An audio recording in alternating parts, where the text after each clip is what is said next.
Have you ever wondered what would have happened if Yuji Itadori from Jujutsu Kaisen Modulo was reborn with all his memories? What would he do differently this time? And most importantly, could he actually save Gojo Satoru, Nanami Kento, and Megumi Fushiguro before it was too late? What's up, guys? My name is Shoyo, and today we're gonna explore what would actually happen if Yuji Itadori from Jujutsu Kaisen Modulo was reborn with all his memories intact. And trust me, some of the choices he'd make are gonna blow your mind. Let's get into it. So when Yuji is reborn, he doesn't wake up confused. The first thing he feels is the weight, decades of memories, battles, faces that aged while his stayed the same. And this quiet, controlled anger, the kind that only comes from someone who's already lost everything and swore they'd never let it happen again. But before we break down what Yuji would do differently, we need to answer the most important question. With all that power built up over decades, as the strongest sorcerer in the world, could Yuji actually save Gojo Satoru? Or is the fate of the most powerful man in Jujutsu history just inevitable? The answer starts way earlier than you'd think, and it changes absolutely everything. Before we get into each arc, we need to lay something out. This timeline isn't just Yuji doing the same stuff, but better. This is a version of Yuji who spent decades as the strongest sorcerer alive, and he's coming into this second chance carrying power and experience that the original Yuji simply didn't have. First thing, control over Sukuna. In the original, that internal battle dragged on and nearly got him killed multiple times. In this timeline, Yuji already knows exactly how Sukuna's soul works. Sukuna would still be dangerous, but he'd never have the control he had before. Second thing, Yuji wouldn't go around spilling everything about the future to everyone all at once. He'd play it smart, only dropping info to the right people at the right time. Third thing, and this is the big one, Yuji knows he can't save everyone on his own. So the very first thing he'd do is make sure Gojo is on his side from day one. With Gojo free and in the loop about what's coming, the whole game changes. With that out of the way, let's start from the beginning. Just like in the original, Megumi would show up chasing Sukuna's finger and the curses would attack the school. But this time, Yuji wouldn't wait for things to spiral. He'd swallow the finger on purpose, fully ready for what was coming. Sukuna would wake up ready to take over the body and slam straight into something he'd never seen before. A host who'd spent decades locking down his own soul. Sukuna would try to force his way through, but Yuji would shut him down in minutes. A fight that originally took years done. And guys, that one detail alone changes pretty much everything that comes after. When Gojo showed up with that signature smile of his, Yuji would speak first, but before saying anything, he'd pull his teacher into a hug and then lay out events that hadn't happened yet. Kenjaku's plan, the exact location of the prison realm, every detail about Shibuya. Gojo, skeptical as ever, would use the six eyes to really look at Yuji. For the first time, he'd see something he didn't expect. Not a kid with potential, but a man carrying the weight of a lifetime of loss. Right then and there, they'd make a deal. Gojo working behind the scenes against Kenjaku, while Yuji takes the front lines from day one. Because of that, the mission at the detention center against the first special grade curse would go completely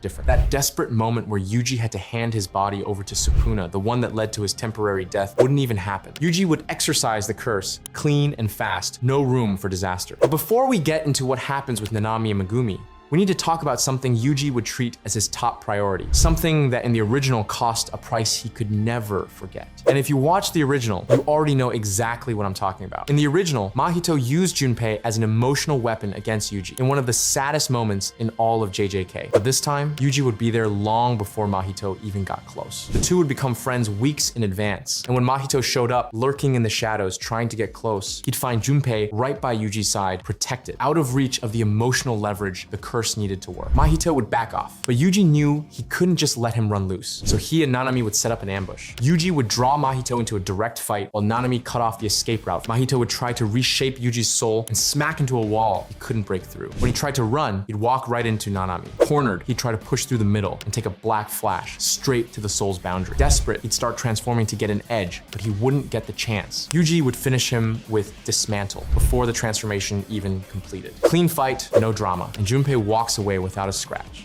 Nanami would look at Yuji with that usual serious face and ask how a first year does something like that. Yuji would smile and say he learned from a really good teacher. Nanami would straighten his tie, turn around, and say he'd expect a full report by tomorrow morning. Yuji would let out a real laugh, genuinely happy to see that Nanami was still exactly the same. With Mahito gone and Junpei safe, the cursed womb death paintings would be next. In the original, Yuji was forced to kill Eso and Kekizu without knowing they were his own brothers. But in this timeline, he knows about the blood connection between them. Instead of a fight to the death on the highway, Yuji would use his superior strength just to hold them down, keeping them alive in secret. That changes everything in Shibuya, but I'll get to that in a bit. Now we get to something way more important, because if Mahito and the two brothers were the first deaths, Megumi Fushiguro is the biggest one of all. And man, if there's one thing the fandom never forgave in the original, it's what happened to Megumi. A character with the 10 Shadows technique, serious emotional depth, and massive potential just destroyed to become Sukuna's vessel. In this timeline, Yuji would never let that happen. In the original, Sukuna only put his plan into motion way after Shibuya, waiting for the moment Megumi's soul was shattered so he could steal his body. But in this timeline, Yuji wouldn't give him that opening. Since the detention center situation was wrapped up in seconds, Sukuna never got to see the 10 Shadows' real potential. He'd keep underestimating Megumi, thinking he was just another regular sorcerer. Meanwhile, Yuji, who's seen the future, knows exactly what Megumi is capable of. So Yuji would have real conversations with him about Tsumiki, about the quiet fear Megumi has of getting attached to people and losing them. And with Gojo's help, they'd train Megumi. They'd build an internal barrier in his soul, a specific defense against exactly what Sukuna could do. As a result, Megumi would get way stronger. He'd finally refine his domain, the Chimera Shadow Garden, making it complete enough to potentially tame Mahoraga on his own, no outside help needed. It'd be the perfect character arc he always deserved. All right, second debt paid. But now we hit the moment that defines everything in this timeline. The moment every JJK fan knows is coming. And this time, it's gonna be completely different.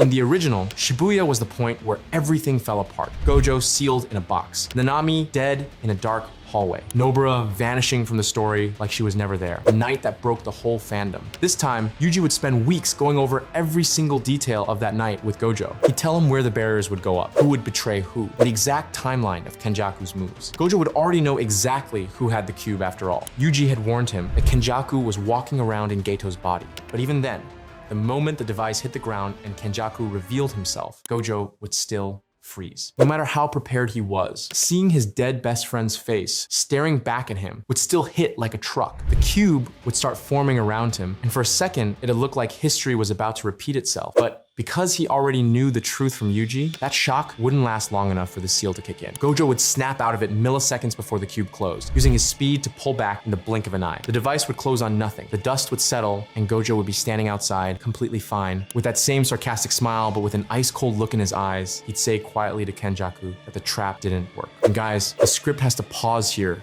to really let that sink in. Because in the original, that was the scene that hurt the most. Watching the most beloved character in the series get yanked out of the story so suddenly and coldly, it was rough. But in this timeline, that doesn't happen. Shibuya wouldn't be a tragedy, it'd be a massacre in the sorcerer's favor. The overwhelming power of infinity would wipe out Dagon and Jogo in minutes. Watching the plan collapse completely, Kenjaku and Choso would be forced to bail on the mission, making a desperate run in opposite directions. Kenjaku's escape route would end fast. He'd run straight into Yuki Tsukumo, positioned there by Yuji days in advance. The result? The Curse Master completely cornered, with Yuki blocking the exit and Satoru Gojo's fury closing in from behind. Meanwhile, Choso tries to slip away through the station. But Yuji already knew exactly which way he'd go, and he'd be right there waiting. Instead of fighting though, he'd just look his brother in the eye and drop the truth all at once. I'm your brother. And Eso and Kekizu are alive, safe, and waiting for you. The blood connection between them confirms it on the spot. Choso's hatred and confusion would melt into pure relief, from desperate fugitive to Yuji's most loyal and protective ally, just like that. With all that, Nanami doesn't die, Nobara doesn't disappear, and Yuji doesn't have to carry the trauma of Shibuya on his back forever. But obviously, that doesn't mean it's over, because Sukuna is still inside Yuji, still the king of curses. And sooner or later, that fight has to happen once and for all. With Kenjaku eliminated and the culling game never going down the way it did originally, Sukuna would never get Megumi's body, would never hit his peak power, but he'd still have the swallowed fingers, dismantle and cleave, and 1,000 years of built-up power. The final battle would happen inside Yuji's mind. Sukuna would come in swinging, firing off slashes in every direction, while Yuji blocked everything with soul dismantle. The king of curses would try psychological warfare, emotional manipulation, projecting memories of dead Nanami and Junpei on the ground. Yuji would feel the pain of those memories like real stab, but he wouldn't break. The pressure would be insane, and Yuji would look like he was about to give in for a second. Thinking he found an opening, Sukuna would go for the finishing blow, and then Yuji would stop defending. Instead of blocking, he'd take the hit head on. Using the close range to his advantage, he'd land a dismantle straight into the core of the King of Curses' soul. Sukuna would try to pull back too late. The strike would unravel his presence from the root, layer by layer. Sukuna would stop and look at Yuji with that same arrogance as always. In a low voice, he'd admit that Yuji was the first thing in his entire existence he genuinely couldn't be. Yuji would say he already knew that and deliver final blow. Outside, Yuji would drop to his knees, exhausted, but fully in control of his own body for good. Gojo, Megumi, Nanami,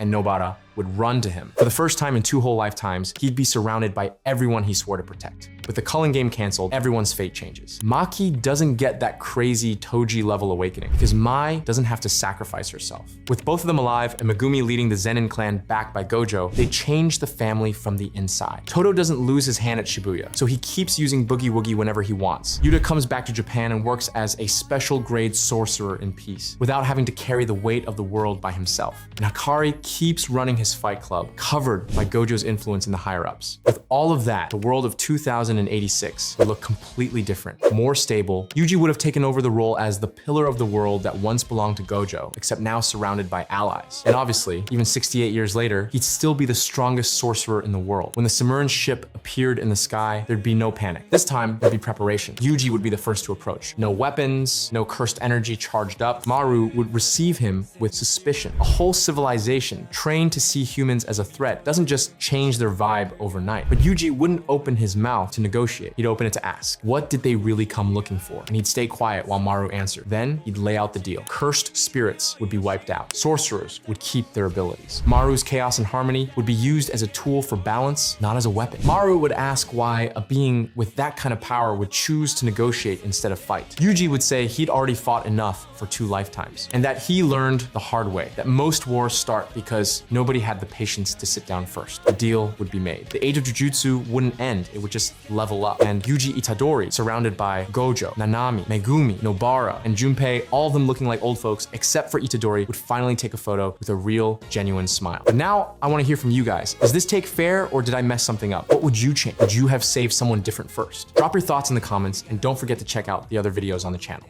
Peace, guys. I'm out.